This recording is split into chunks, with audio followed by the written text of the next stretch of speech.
大家好啦，咁歡迎嚟到5分鐘人生學，我係大家嘅主持恒仔。咁今日咧就要分享一條路，唔係我嘅套路，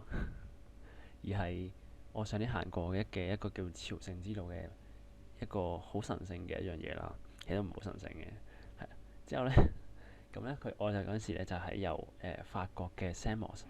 行到去西班牙嘅 Santiago de Compostela 啦，就 total 用咗6日嘅時間，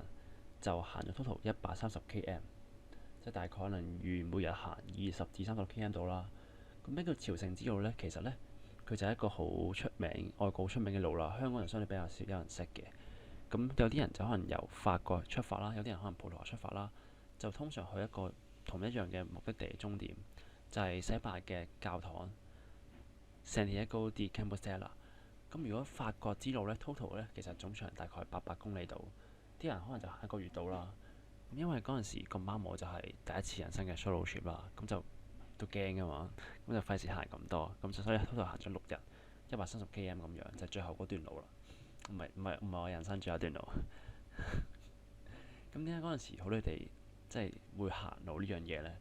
咁嗰陣時咁啱就係經歷咗一個即係感情上面嘅問題啦，咁分開咗啦。咁之後咁啱係有一個 career break，即係可能1個月假咁樣，咁咪咩都試下咯，後生仔咁樣咪孭住個書包，之後就去咗行呢個Santiago de Compostela 朝聖之路咁樣。咁然之後，其實沿途係會發生啲咩事？每日發生咩事呢？咁其實你當係每日都可能6、7點起身到，之後就會開始行路，係行路。咁沿途會見到唔同嘅人嘅，因為即係大家都係同一個方向噶嘛，好多同行者啦叫做，亦都會見到好多嘅大自然啦。然之後就係一個城市行去另一個城市，咁中途嘅食物店都係好充裕嘅。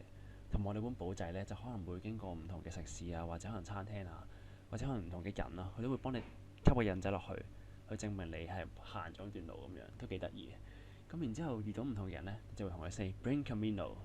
咁即係咩嚟呢？即係 say 個 hi 咁樣啦，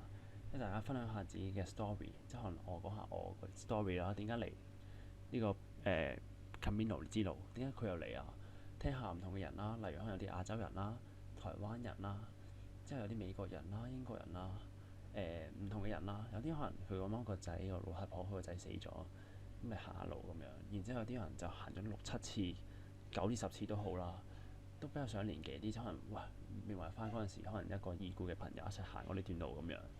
有啲可能就係純粹 chill 啲嘅，即係中學旅行冇嘢做，春季嚟揈下咁樣。有啲可能就係即係咁啱係畢業有個 career break。都唔係 career break，即係你唔知做啲咩咁樣啦，咁就可能係行下咁樣，所以都好得意，同埋有好多唔同嘅 inspiration 係 get from them 啊，即係你可以係聽到唔同人嘅生活嘅 lifestyle 係好唔同。咁例如可能有時有啲人會行船啦嘅興趣係，即係做得好正，同埋會係好 into 嗰個 nature 度咯。因為通常當你人生經歷一啲比較即係傷感嘅事情嘅時候呢，就會好大嘅 grief 啦。咁然之後可能其實喺大自然一段時間好耐嘅時間呢，其實可以幫你去洗掉你嘅心靈，去慢慢幫你個 grief 去 shift 走咗。咁呢個都係嗰陣時我比較大嘅體會啦。因為你其實喺大自然呢，你就覺得哇，其實大自然好正，即係你覺得其實人生 is good to be alive 咁樣。然之後有啲時候可能係自己一個，有啲可能同身邊啱啱識嘅人一齊去傾下偈咁樣，或者特別啲地方呢，就係可能你識咗個人一陣啦，即係突然之間你隔一陣之後呢，又再遇翻佢喎。就好似一啲失而復得嘅朋友咁樣，你做得好正。同埋最特別之處，其實嗰個嘅人都好特別，因為呢，你係知道可能人生你冇乜機會去再見翻佢哋，所以特別去珍惜大家相處嘅時光，大家坐低傾偈嘅時光。雖然好唔捨得，但係都好慶幸有同我哋一齊行過呢條路啦。咁然之後，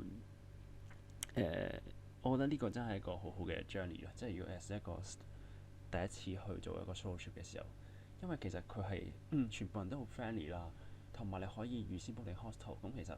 所有嘢都好乾淨，所有嘢都好有明確嘅 guideline 咁樣，同埋大家都會孭個貝殼，大家都係認得係同行嘅人。然之後係一個會令到你反思，其實你唔係啲想要啲咩生活方式嘅嘢啊，或者可能令到你係更加中意大自然咁樣。所以我覺得好鼓勵香港嘅人，如果你就算人生遇到啲咩開心唔開心嘅事都可以去行下，係一個好好嘅 explore 咯。